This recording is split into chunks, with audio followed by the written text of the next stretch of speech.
তো ইন্ট্রো ছাড়া একটি খবর আপনাদের পরিবেশন করব, যেখানে গিয়ে আপনি শিউরে উঠবেন, একদম কথা দিলাম শিউরে উঠবেন। কারণ আমার আপনার বাড়ির ছেলেমেয়েরা প্রাথমিক স্কুলে কাদের দ্বারা শিক্ষা গ্রহণ করছে তার একটা নমুনা আজকে আপনি এখানে পাবেন। তার কারণ সিবিআই, পর্দাফাঁসের সিবিআই কোটি টাকায় প্রাইমারি চিটারদের চাকরি হাতানোর কৌশল আজকে আপনাদের দেখাবো। আটটা বছর তারা বহাল তবিয়তে চাকরি করছে, টাকা পয়সা লেনদেন করে অযোগ্য প্রার্থীরা স্কুলগুলোতে ঢুকে বসে আছে এবং তাদের দ্বারাই আমার আপনার ছেলেমেয়েগুলো সেখানে গিয়ে পড়াশোনা করছে। কি শিখছে বলুন তো? রাজীব দীক্ষিতকে আমরা দেখেছিলাম, যা কার্যত দেখাবো 42,949 প্যানেল, সব থেকে পশ্চিমবঙ্গের সব থেকে বড় নিয়োগ প্রক্রিয়া, রাতের অন্ধকারে SMS ভিত্তিতে নিয়োগ, কোনো তালিকা নেই, কোনো প্যানেল নেই, কিচ্ছু নেই, জাস্ট SMS যার চাকরি তার। কেন এই ঘটনা ঘটানো হচ্ছিল, গোটা বিষয়টার পর্দাফাঁস আজকে আমাদের এই চ্যানেলে। গোটা পশ্চিমবঙ্গে এই ধরনের ভিডিও হয়তো আপনি হালকা পাতলা পেতে পারেন, বাট এতটা নথি দ্বারা তথ্য কিন্তু আপনি খুব কমই পাবেন। যাই হোক, গোটা বিষয়টা শুরু করা যাক। তো আপনার প্রত্যেকে জেনে থাকবেন যে 26/9/2016 তারিখে 42,949 প্রাথমিক শিক্ষকের নোটিফিকেশন বেরোয়। 42,949, কার্যত 43,000। 2014 টেটকে কেন্দ্র করে প্রথম দফায় নিয়োগ হয়। একটা নিয়োগ প্রক্রিয়ায় একটা প্যানেল হওয়ার কথা, একটাই প্যানেল হবে। সেখানে অগ্রাধিকার কারা পাবে? যাদের ট্রেনিং কোয়ালিফিকেশান আছে ডিলেট, তারা অগ্রাধিকার পাবে, বাট প্যানেল একটাই, একটার জায়গায় দুটো প্যানেল হবে না।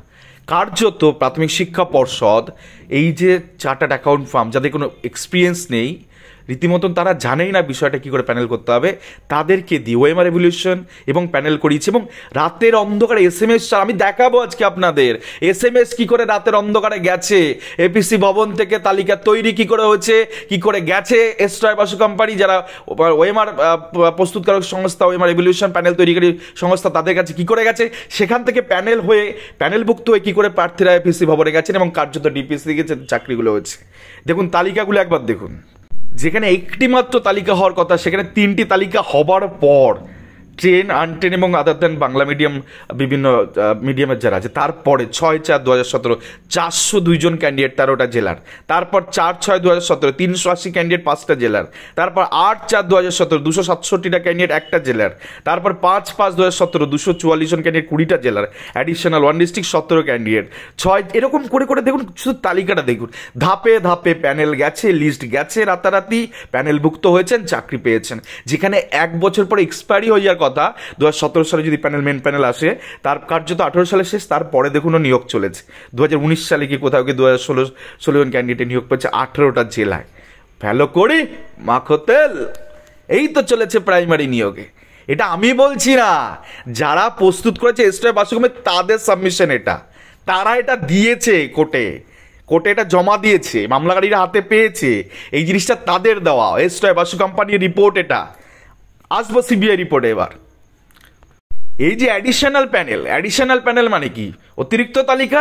সে অতিরিক্ত তালিকা নিয়ে কি আছে দেখুন এই সিবিআই রিপোর্টে পরিষ্কার যে লেখাটা আছে 16/6, it has been further alleged that an additional panel was created in a dubious manner and several person who did not even take 2014 pass were included in the such additional panel। অর্থাৎ TET 2014 pass না করেই addition প্যানেলে ঢুকেছে, এমনই অভিযোগ।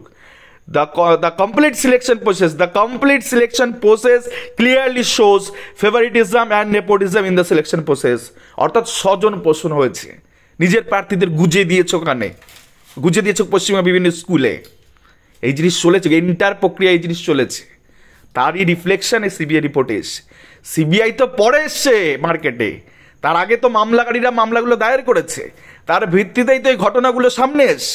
বুঝতে তো হবে মামলাকারীদের গ্রহণযোগ্যতা বেশি সিবিআইয়ের থেকে, তার কারণ মামলাকারীরাই প্রথমে এই জিনিসটা তুলে ধরেছে। আরও দেখাবো টাকা পয়সা লেনদেন কোথায় গেছে, এই যে গোটা চক্কর যা চলছে, কোন এক জনৈক ভদ্রলোক সামথিং কিছু আছে। তো সেক্ষেত্রে দেখতে পাচ্ছেন কার্যত এখানে এই যে কালীঘাটের কাকু বা সুজয় কৃষ্ণ ভদ্র সম্পর্কে কিছু কথা বলা আছে, আমি এত ফান্ডায় যাচ্ছি না, এখানে ডিলিট, ওখানে ডিলিট, এর কাছে ডিলিট, তার কাছে ডিলিট, কার্যত একজনের কাছে পেয়ে গেছে, সেই ইমেলটাও এখানে দেখানো আছে।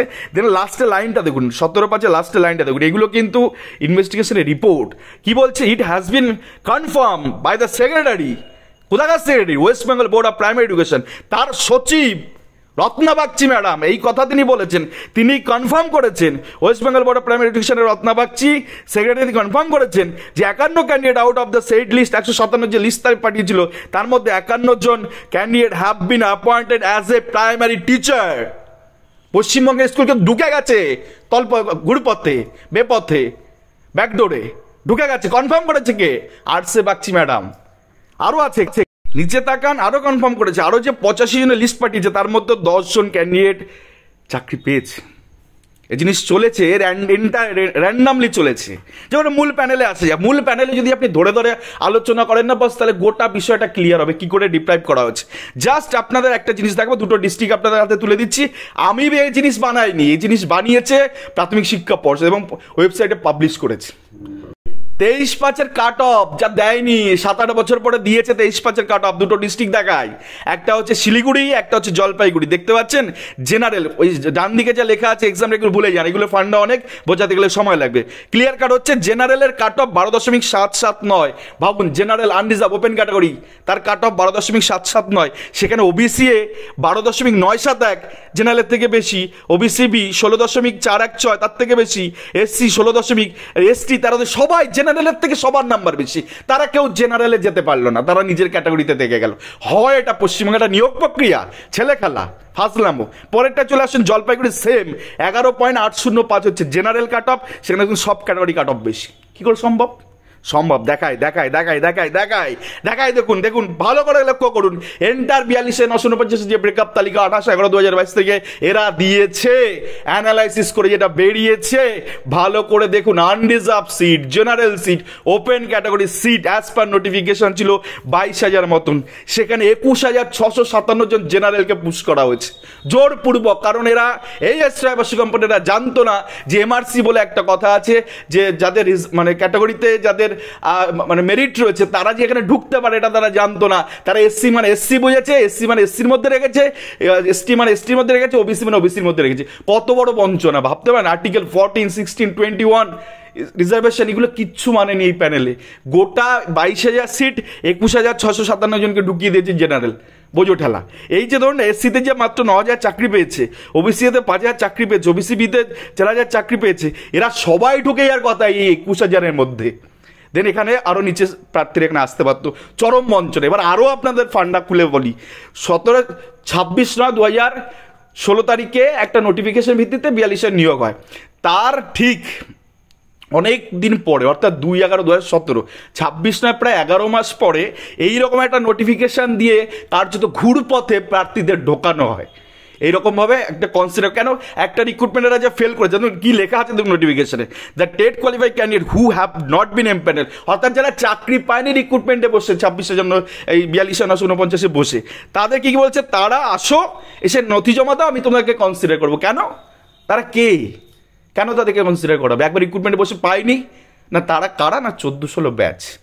এটাকেও কোর্টকে মিসগাইড করা হয়েছে। এখানে একটা বড় সিন্ডিকেট চলেছে। দেখবেন কালীঘাটে কাকুর সাথে কথোপকথনে, সাহেব অর্ডার তো হয়ে গেছে, আটকাতে পারবেন না, এই কথাগুলো এসছে। আরও দেখাই, এই যে 14-16 ব্যাচ, তার দেখুন 26/9/2016 তারিখে নোটিফিকেশন। 14-16 ব্যাচে পার্ট 2 রেজাল্ট কবে? 23/8/2017, প্রায় 11 মাস পরে গিয়ে তাদের রেজাল্ট বেরোয়। তারা কি করে অ্যাজ এ ট্রেন্ড হিসেবে তারা চাকরি পাবে বলুন তো? এই নোটিফিকেশনটাকে সামনে রেখে কেস করানো হয়েছে। কেস, যাও কেস করে একটা অর্ডার নিয়ে আসো, তোমাকে চাকরি দিয়ে দেওয়া হবে। কেন বলছি এই কথা? এবং সেখানে একটা মাত্র অ্যাডভোকেট, আমি নাম বলছি না তার, আমি দেখিয়ে দেবো কোন কোন কেস নাম্বারে কারা কারা আছে, তাদের জুনিয়র 2জন অ্যাডভোকেটের নাম দেখিয়ে দেবো। কার যদি একজন অ্যাডভোকেট, তিনি এখনও তো এদের বিপক্ষে বিভিন্ন মামলা ফামলা লড়ছেন, কিন্তু একটা সময় এরকম ছিল এনার কাছে গেলেই চাকরি। সেই জিনিসও আপনাদের তুলে ধরছি, দেখুন ভালো করে খেয়াল করুন। এই যে কোর্ট অর্ডার, এতগুলো মামলা, 2জন জুনিয়র অ্যাডভোকেটের নাম আছে, এর একজন সিনিয়র অ্যাডভোকেট আছে, সবাই মামলা করেছে এই ব্যাচের এরা, দেন এরা অর্ডার নিয়ে এসে চাকরি পেয়ে গেছে। এখন ভাবুন তো কীভাবে এটাকে করা হয়েছে, সেটা বুঝতে হবে। নোটিফিকেশানের সামনে ফেলা হচ্ছে, বলা হচ্ছে এরা তো দিচ্ছে, তাহলে আমি কেন পাবো না? বাট নোটিফিকেশানটাই তো গলত। যে একটা রিক্রুটমেন্ট হয়ে যাওয়ার 11 মাস পরে তুমি নোটিফিকেশানটা দিয়ে দিলে, দিয়ে বলছো যারা পাওনি তারা যদি করে নাও ট্রেনিং, আমি তুমি আসো। এটা যদি হয় তাহলে আরও তারা 2 বছর পরে ট্রেনিং করবো, তাদেরও তো বলতে তোমরা আসো, তাই না? সেই জায়গা থেকে কোর্টকে মিসগাইড করে এই ধরনের অর্ডার কপি নিয়ে চলো, লেনদেন চলো, টাকা পয়সা লেনদেন চলো, অ্যাডিশনাল প্যানেল এদেরকে ঢোকাও, এদের মধ্যে এমনও আছে যারা ওই 42,949 এখনো তাদের নাম নেই, ব্রেকআপ তালিকায় নাম নেই, কোর্টে মামলা করেছে যে আমাদের 42,949 ঢোকানো হোক। সেই সংখ্যাটা কত কেউ জানে? একজন চাকরি পেয়েছে, সে কী দেখে বলবে? বলে 42,000 আমার নাম আছে দেখ, বাট তার সেখানে নাম নেই। তারা কোর্টে মামলা করেছে, বলছে আমার নাম নেই, আমার নামটা করে ঢোকানো হোক। বুঝে দেখুন ঘটনা। আর এমনভাবে দিয়েছে, আর্টিকেল 12 অথরিটির এমনভাবে দিয়েছে, কোনো মা বাপ নেই। যেখানে যেমন পয়সা আসছে পুশ করতে করতে মুর্শিদাবাদে 224 জন অতিরিক্ত হয়ে গেছে, নোটিফিকেশনের থেকে অতিরিক্ত, এই করে করে গেছে। কার্যত সেই বিষয়টা আপনাদের দেখিয়ে দিই, তাহলে গোটা বিষয়টা আরও বেশি পরিষ্কার হয়ে যাবে। কার্যত এইবার দেখতে পাচ্ছেন যে টেটের 14 যে টেটের এইবার সিডিতে গেছে, এইরকমভাবে কনফিডেন্সিয়াল সেকশন বলে এসআই বাসু কোম্পানিকে দেখানো হয়েছে। এই হচ্ছে তার রিপোর্ট। তারা এসআই বাসু কোম্পানি কার্যত গোটা বিষয় এরকম দিয়েছে। এই যে লিস্ট ফিসগুলো দেখছেন না, এই লিস্টটা রাতের অন্ধকারে পাঠানো হয়েছে এসআই বাসু কোম্পানিকে। দেখতেই পাচ্ছেন ইসি বাট নট এমপ্লয়েড, তার মানে ইসি ক্যাটাগরিতে এক্সামটা তো সিট ফাঁকা ছিল, চাকরি হয়নি কেন?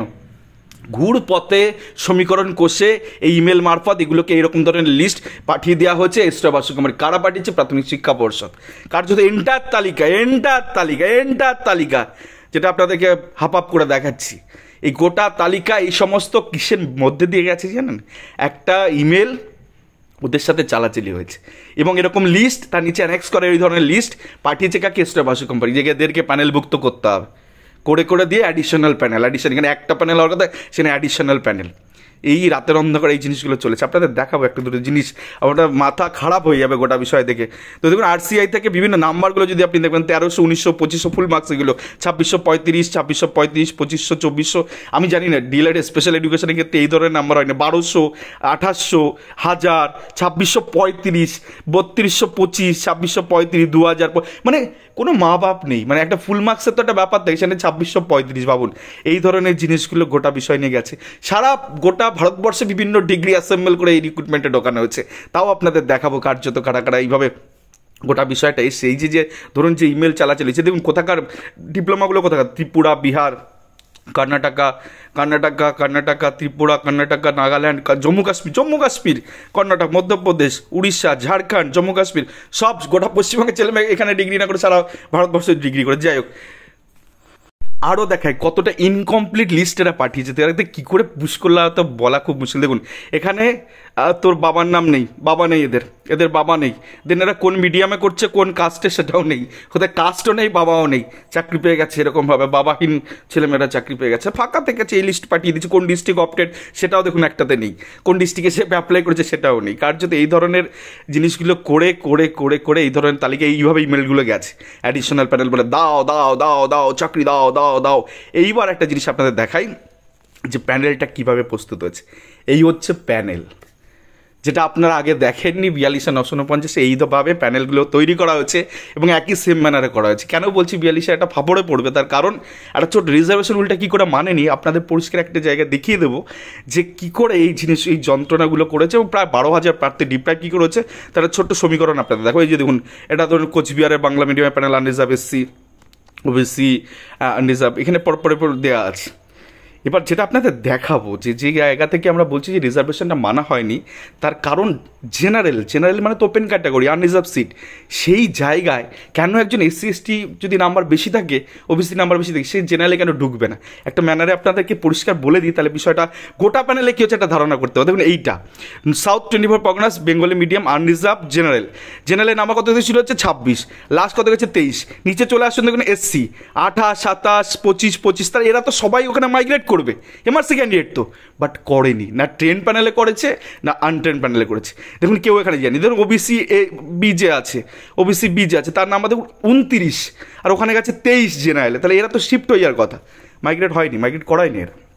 এসআই বাসু কোম্পানি এই জিনিস করতে ভুলে গেছে, এরা জানতো না যে কী করে প্যানেল প্রস্তুত করতে হয়। এন্টার 42,000 মধ্যে 12,000 আনফিট ক্যান্ডিডেট ঢুকে গেছে, সেখানে গিয়ে এরা চাকরি পাবার মতো জায়গায় এরা নেই বস। কিন্তু এই প্যানেলে তারা ভলতে পেতে চাকরি করছে প্রায় 8টা বছর ধরে। এবার হিসাব করুন না, 12,000 ইন্টু 12,000 প্রার্থী ইন্টু 8 বছরের স্যালারি হিসাব করে কতটা বড় স্ক্যাম গোটা পশ্চিমবঙ্গের বুঝতে পারবেন। এবং যাদেরকে ওখানে ঢোকারই কথা নয়, যারা ধরুন মালদার ক্ষেত্রে বলছি 10 পে চাকরি করছে, 20 পা ছেলেমেয়েগুলো এক্সক্লুড হয়ে গেছে, বাদ চলে গেছে। এই হচ্ছে ঘটনা।